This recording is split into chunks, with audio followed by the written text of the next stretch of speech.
Welcome to this session, Teaching Social Studies with Primary Sources. I'm Robin Dixon, and I will be your host through this session today. Let's begin by looking at our learning intention and success criteria. Our learning intention is as follows. We are learning to teach with primary source documents so students understand social studies on a deeper level.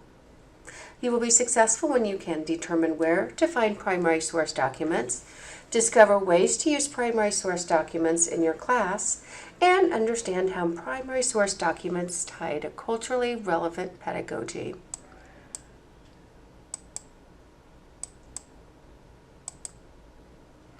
Let's begin by exploring why we should teach with primary sources. Primary sources are an excellent way to help students explore a concept on a deeper level. For example, when the examples that you will see when we are talking about homes then and now or school past and present, students can see photographs of what schools and homes were like in the past and as well as in the present. So it helps to deepen their knowledge of content area. And it also helps them to guide and learn these concepts in a personal way, because students can think about what is school like for them now and compare schools in the past, and the same thing with different homes around the world.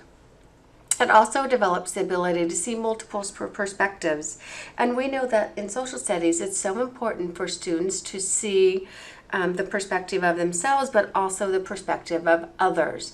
And so we want students to develop that, and primary sources help to do just that. Using primary sources also helps them to develop their skills, such as asking questions, evaluating information, making inferences, and think about how important those skills are in the area of reading. If we can help students learn to do that in social studies, it will help them to become stronger in these skill areas in reading as well. So you might be asking, what is a primary source? And a primary source is defined in the following definition by the Library of Congress. You'll see it's the raw materials of history, the original objects and documents that were created at the time of study. So if we think about this, we may not have access to the original photographs, but having pictures of the photographs is often how we use such things as a primary source document. And what's nice is that primary sources and photographs of those help to access those to all students. So for example, when I was in Philadelphia, I saw the Liberty Bell up close and personal. That's a primary source, but also by taking photographs and sharing that with students, that's how I can take that primary source and then share it with students as well. So if we look at examples of primary sources, we have the artifacts from the past, letters, diaries, speeches, narratives, images has a star because we often have electronic copies of images, and that's how we serve those as a primary source. But think about if we're listening to Martin Luther King Jr.'s I Have a Dream speech. That is a first-hand account, listening to that speech. So these are all different areas that we want to think about with primary sources and how to incorporate those for students. Think about letters and diaries written at the historical time. Think about how that ties in with what you're teaching and reading also when we're talking about first person, third person, etc. So the first activity that we're going to look at is something called Where People Live. And you'll see that there's an essential question that says, what is different and the same about places where people live? And these photographs were found from the Minnesota Historical Society. You'll see the reference at the end of the slide. But they are pictures of about the different places people have lived throughout the years. And you can see the picture on the slide of two very different homes where people have lived. And so this photograph set has a whole bunch of pictures, and when you get to the end of the presentation, be sure to check it out, and I'll show you a link as well. So what students do is this is a historical inquiry activity. It uses photographs And something to think about is we want to use places where people live and not homes. Because think about when we say homes, it brings up a very specific connotation of a house with a yard, a typical house that has a wood structure, things like that. One of the things that we want students to understand is that people don't all live in homes. They live in different types of settings and dwellings. So think about using the wording where people live. We also want to use what's the same and different, and we want to stress that that does not equal better or worse, because better or worse shows a value judgment, whereas same and different does not. So let's link to the activity and see what this looks like. So here's the activity, and you'll see we've got our essential question, and you'll also see that it tells what we're going to do. So they're going to look at the pictures, and you could have students working in groups of 2 to 4 in this, and it will really help promote some dialogue. So as they're talking, looking at the photographs, tell me something about the place where you live. And then how is it different from the place where your partner lives, where your family lives? And you could do this actually before the photograph, so it's starting to develop that prior knowledge of places where people live. And then we're going to move on to the photographs, and then they're going to go into small groups, and they're going to use an observe, think, and wonder sheet to do this activity. And you will see that sheet through this presentation as well. And then maybe they could also do something where they swap pictures. You give them each a picture and they talk about what's something that's the same between the two photographs, or what's something that's different. And then you're having students starting to look at how different places to live can be alike and different. And then there's also listed at the bottom some extension activities that you can do to complete this activity. So where people live is a great activity to really do with students of all ages. You could start this at primary grades, and in an intermediate grade you could maybe extend what's the same and what's different. And you could even think about in 4th grade you could do different types of homes in different regions of the world or different regions of the United States rather, for 4th grade, or different homes in Topeka, for example, for 3rd grade social studies. So there's lots of ways that you could find photographs and extend this activity. So we talked about this just a minute ago. So we could stand up and we could use a find someone who. They could compare those pictures visually, and you could also keep the same photograph and share and compare photographs that way. So then it becomes a mixed pair share. Activity number 2 is called Schools Then and Now. And the question for this is, was school the same or different a long time ago? And how might we find out what was different about schools then and now? So again, we talked about this a minute ago. You could use an observe, think, and wonder sheet. And you could lay out different photographs, and you could have them observe, maybe 1 or 2 photographs. Think about what they see, and then what do they wonder? And I'm going to show you the picture set for this particular activity. So you will see that I've gone to the Minnesota the Minnesota Historical Society, and down here they have picture sets. And the one that we're looking at right now is Kids in School. And so you will see that there are a plethora of pictures, and so students can take these pictures and use the notice and wonder. You could have them do this individually, and then they could notice and wonder with a partner, or you could give groups of 2 to 4 multiple pictures. There's a lot of ways that you can do this, but what's important to think about with School Then and Now is that it really gives them a connection to themselves, because they're all in school no matter what grade they are. And again, we're using the primary sources of these photographs to help build that knowledge of school then and now. And I particularly think of this for second grade, as your focus standard is past and present. So this would be a great activity to connect second grade with past and present.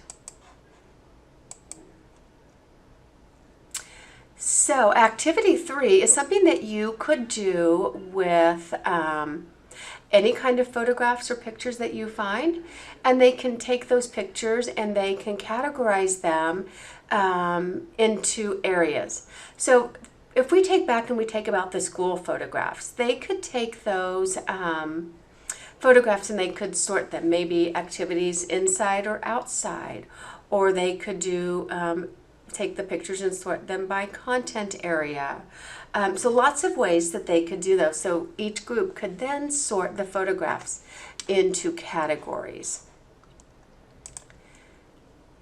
So for example, here's lunch, and maybe we have several pictures that have to do with the teacher or teaching. Maybe what do they do for fun at school? Learning. Maybe they've categorized something by buildings and friends. So lots of ways that these could be sorted. And what's really nice is a different group could come up with a different way to sort the pictures. And so it really allows for individualization of teaching. And again, developing that critical thinking. So you could also ask them, after they've looked at all of these items, how has school stayed the same or changed over time? And students might come up with comments like these. Girls play basketball, but they don't play in dresses. I walk to school too, but I carry my books in a backpack, not in my hand. We learn science, but you know what? We use safety glasses now when we're doing science experiment. And we eat lunch at school, but we don't use fancy plates like the ones pictured here. So you'll see that they were able to find out how school now and how their experiences are the same and different.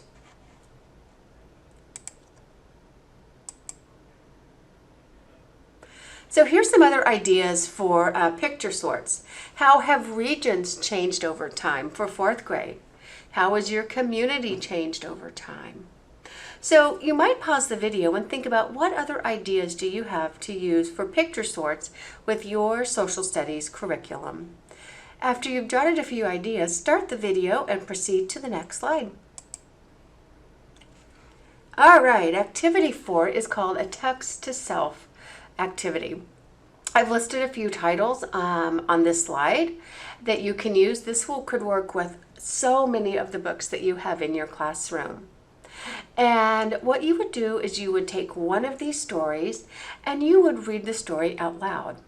And the goal is for students to find out ways that they are alike and different from the characters. So this builds the idea that even though you may not have some of the same characteristics, that there are probably more things that make you alike the characters in the story than you might know.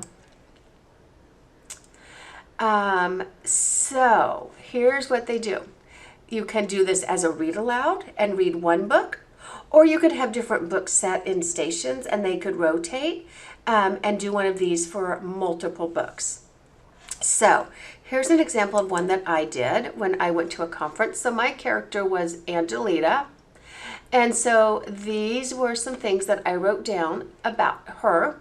So in this character, our story is of the character is of Mexican descent, and she lives in San Diego, and she's a problem solver, and she's really close with her grandma. And you'll see some of the sticky notes were things about myself. I said, I was too, I was close to my grandma. I have lived in Kansas all my life, and I'm not of Mexican descent. Up here, she wants to help her brother and family. I help my family too. So you can see that the students in your class can find ways that they are like the characters in story. And it builds that idea that really we have more in common with each other than we think we do. Again, you could do this as a read aloud, or you could do it as book stations. I think this would be great to do during a guided reading station as well. And another way that we could extend that is to provide primary sources related to the characters, topic, or historical events in the book. For example, we can take We Are Water Protectors, and also compare and contrast the characters in We Are Water Protectors with the native people from our area. And that would be another way just to extend and find similarities and differences and commonalities. And activity 5 is called Greatest Invention. So giving students some pictures of inventions and having them decide, why do you think this artifact was made, and who do you think made it, and why do you think it had the biggest impact? So you'll notice I put something like tractors. Maybe you're talking about something with farming. Or if we think of TV, telephone, for example, think about how those have changed over the decades. And then a sewing machine. So students could do something like this, and you're also tying in persuasive writing. 4th grade, you might think, what are the greatest inventions for different regions of the world, or of the nation? I always say world, but it is United States. So here again is an example. So who manufactured this artifact? When was the artifact made? And where was it made? And if you're looking for primary sources, sometimes this can be tricky. I've listed a few for you. The Minnesota Historical Society, the Library of Congress has amazing resources, the Smithsonian, and don't forget about our very own Kansas Historical online collections as well. So as we come to the conclusion of this presentation, I want you to think for a moment if our learning intention and success criteria were met for this session. So as you look at the screen, have you thought about how you can apply and use primary sources in your social studies classroom to increase engagement and to increase learning social studies content on a deeper level? So take a moment to pause. And what is your one takeaway as we look at these success criteria and learning intention? I want to take a moment to thank you for listening to this presentation. And should you have any further questions about using primary sources in your social studies classroom, don't hesitate to reach out.